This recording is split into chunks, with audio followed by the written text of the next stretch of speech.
Tignan mo ha. Kinuha yung 90 billion sa PhilHealth tapos uutang sa World Bank, ang galing.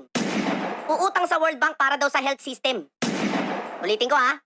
Kinuha yung 90 billion sa PhilHealth tapos uutang sa World Bank, ang galing. Uutang sa World Bank para daw sa health system. Magkano? Sa dollars, 509.24 million. Kung sa peso naman, 28.7 billion. Kung uutang din kayo ng 28.7 billion, eh bakit kinuha nyo sa PhilHealth yung 90 billion? Ngayon lang nangyari yan sa ating bansa. Talagang ngayon lang nangyari yan sa ating bansa. Yung ekstrang pondo ng PhilHealth, saan na napunta? Tanong mo, baka diretso sa bulsa.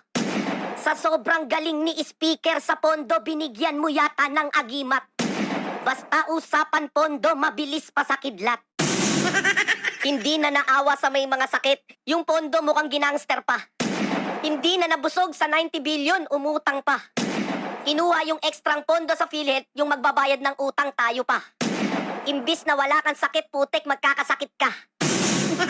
Hindi po nangangahulugan na dahil sa health sector din ginamit ay justified na o legal na. Malinaw po na ang budget na to ay nakalaan para sa premium ng mga indirect contributors natin.